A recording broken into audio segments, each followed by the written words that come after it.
Tenemos estos detalles que ya les ha dado Patricia en cuanto a la continuidad de las cuestiones climáticas y mucha información para compartir con ustedes en torno a episodios que probablemente hayan sido vistos porque han sido difundidos profusamente, ¿no? Todavía no salió a la cancha Nisman, pero sí ayer empezó con una cobertura excepcional la declaración de Cristina Fernández de Kirchner en la causa impresentable de los cuadernos. Cobró vida otra vez Diego Cabot, el que encuentra información arriba de una parrilla, adentro del inodoro, ¿no? El periodista de La Nación, que ayer fue entrevistado en varios medios y se le nota que le cuesta, que algún dejo muy remoto de decencia o de pudor tiene, porque no está convencido. Me parece que se sobredimensionó, exageraron el trabajo, entre comillas, que él tenía que hacer, el nivel de exposición, la endeblez de la causa, las mentiras flagrantes, y por supuesto el discurso de Cristina, que dijo que no va a contestar a ningún fiscal ni a ningún juez preguntas, por lo menos hasta que un día lo llamen a Macri y explique lo de los parques eólicos, o al Toto Caputo sobre la deuda tomada a 100 años, o alguno de los desastres que se hicieron en aquellos años. Sin embargo, dijo también que no tendría problemas de morir presa, y les advirtió que eso igualmente en algún momento, la situación que se vive en el Poder Judicial, va a cambiar. Yo de momento creo que es una expresión de deseos, porque incluso cuando pudo cambiarse en los años en que gobernó ella misma, 2 periodos y Néstor 1, no hubo modificaciones estructurales. Si bien se diseñó una corte con un nivel académico y jurídico importante, Zaffaroni, Carmen Argibay, quiero decir, con relevancia, los estratos bajos, los juzgados federales fundamentalmente, Comodoro Pi en particular, permanecieron prácticamente intocables. Las vacancias que hay en los juzgados, la manera en que se llenaron, los huecos que dejaron, los espacios que no ocupa uno y lo ocupa alguien que probablemente no tenga el pensamiento ni la disposición de uno mismo, generaron esto que estamos viviendo y los estragos en el Poder Judicial, que es indudablemente, aún y a pesar de lo que tenemos en el Ejecutivo y los ministros que tenemos hoy, o aún y a pesar de los legisladores que están repartidos entre los que laburan, entre los que están allí para ocupar la banca y nada más, tilingos, tilingas, absolutamente impresentables muchos de ellos. Aún con todo eso, el peor de los 3 poderes es el Poder Judicial.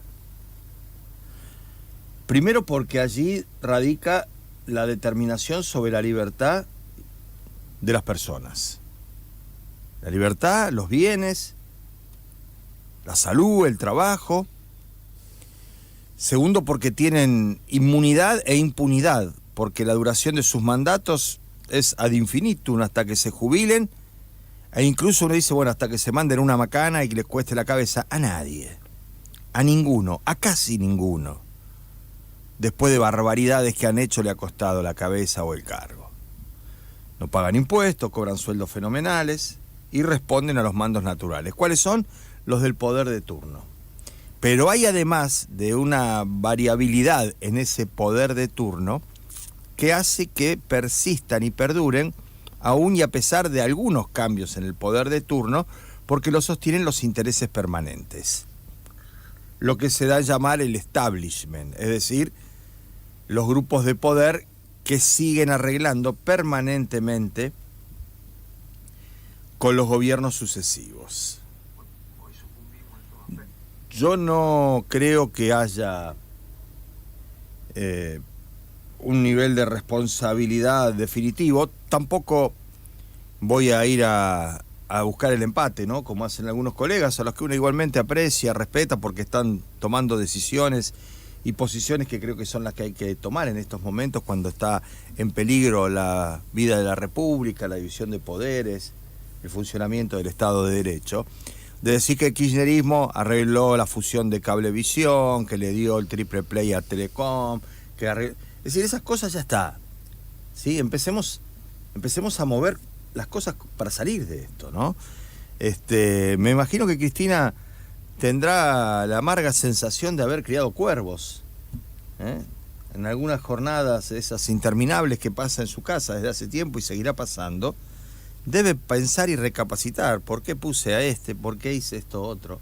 ¿Por qué dejé de hacer tal o cual cosa? ¿No?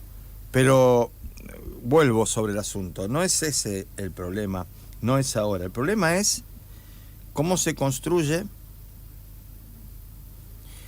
una alternativa que inclusive abarque los cambios en esos estratos del poder. La designación de los jueces, la selección, los integrantes de las comisiones que tienen que seleccionar a esos jueces.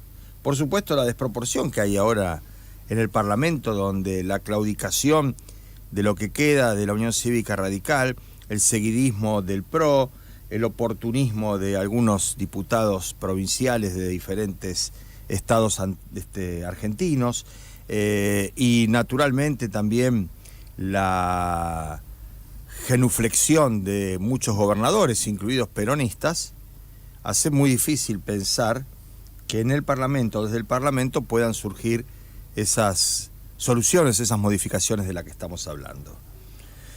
Es altamente probable que en las próximas horas se rehabilite la cuestión de sueños compartidos, una causa que tiene más de 15 años y en donde lo meten a Devido, a Eve de Bonafini, que en paz descanse, a los Joclender, y después de eso, si no alcanzara, aparecerá otra vez el inefable Alberto Natalio Nisman, juez corrupto, fiscal corrupto, ventajero, prebendario.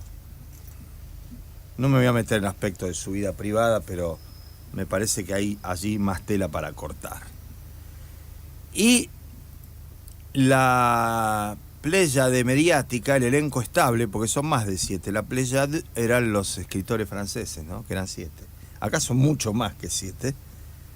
Todo el coro de guacamayos, las estructuras empresariales, dispusieron una cantidad de trabajo periodístico, horarios y difusión para mostrar lo de Cristina antes, durante, después, el televín, el bar, el ángulo invertido, la transmisión hasta de ver de qué ropa se ponía y de qué peinado recuperaba de cuando era... Todo eso, horas y horas en la tele, en las radios, por supuesto en las redes, y como por arte de magia desapareció Adorni, el viaje a Punta del Este, el Hotel 5 Estrellas, el avión presidencial, la criptoestafa, la cantidad de documentación, de evidencia probatoria, no de indicios, porque convengamos, a Cristina la condenan y la meten presa con pruebas indiciarias, indicios. Acá hay prueba suficiente acumulada para hacer una suerte de Nuremberg con el tema del escándalo de Libra. Acá es impresionante, es abrumador, es hasta vergonzoso que los fiscales Tayano, con nombre y apellido, hayan hecho lo que hicieron durante casi un año para encubrir todo lo que había en el celular de Novelli, que ni siquiera estaba encriptado. Tenían la clave, lo abrieron, lo vaciaron y aparecieron cosas a rolete, imparables, imposible hasta de procesar por la cantidad de evidencias de este marginal, porque en definitiva es un marginal, un lumpen, adinerado, nuevo rico, que en los audios cuenta cuando habla al Hotel Libertador para poder organizar ahí el Tech Forum, que es el punto de partida del caso Libra y las monedas virtuales, el hotel de Alstein, ese empresario judío ortodoxo que lo lleva y lo trae a Milei, que le prestó el hotel de un par de meses antes de que fuera ungido presidente de la República. llamó para pedir un salón y hacer ahí el evento y decirle, poneme un champancito caro, no importa, un Bleu Clicquot, un Moet, dice, para darle a los que vienen, y después Javi y Cari van a descansar, Javi y Cari todo el tiempo, ¿no? Que esos sí son indicios de que son Javier Milei y Karina Milei, pero todo lo demás, como el llamado a un amigo del banco francés, a uno de los niveles gerenciales, pidiéndole que le dé una mano para alquilar África, que es el boliche de Recoleta, que es justo el día que él quería festejar porque había cerrado un negocio extraordinario, febrero 14, de hace 2 años, o sea, el día del escándalo de Libra. Le decía, tengo plata para gastar y quiero que me traten bien. Y el otro flaco le dice, no, pero hoy está cerrado. Con lo cual, ese festejo, por lo menos, se diluyó. Están las transferencias, está el contrato, está el diálogo contando lo de Hayden, el que estaba en Dallas, alquilando todo un piso de un hotel para que fueran los traders y pudieran incluso festejar también allí cuando se consumara la estafa. Todas esas cosas que van apareciendo y multiplicándose, en la jornada de ayer sufrieron un apagón. No se habló más de eso.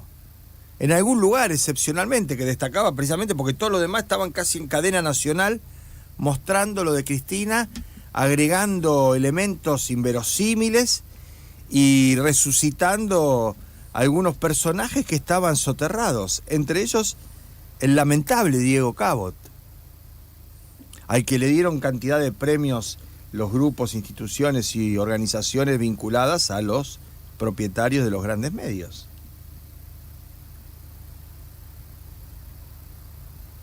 Vamos a ver qué pasa, porque también hay indicios, y estos sí son indicios, de que la causa que habían cerrado en Estados Unidos, porque habían conseguido a través de las gestiones de algunos operadores cercanos al presidente Trump que incidiera en los tribunales neoyorquinos. Pero pasa que Trump tampoco las tiene consigo ahora, porque más allá de la arrogancia, la euforia belicista, la prepotencia dialéctica, no le está yendo como él pensaba o algunos calcularon en este conflicto en Medio Oriente. Porque se le fue el secretario, el principal responsable del tema de seguridad, diciendo que él no podía dormir tranquilo por las noches con esto que se está haciendo en Irán y que mucho menos con lo que se está proponiendo como invasión, ocupación o lo que fuera de Cuba, porque además jueces de la Corte, de los cuales él designó los 2 últimos, pero perdiendo 6-3, le votaron las restricciones para lo que era el despliegue de tropas y de armamento y de inversión o gasto militar. Me da la sensación que esto también va a, en algún punto, retraer la actitud de los mileístas que están tratando de evitar que los 75.000 damnificados por la estafa de Libra, que no se sabe cuántos millones, cientos de millones de libras con ese sube y baja que hicieron, sí se sabe que hay 40 beneficiarios, de los cuales la mayoría están en la Argentina, y me parece que saben en qué barrio, en qué casa y en qué dirección. Pero claro, hay todo un armado tan grosero, tan grotesco,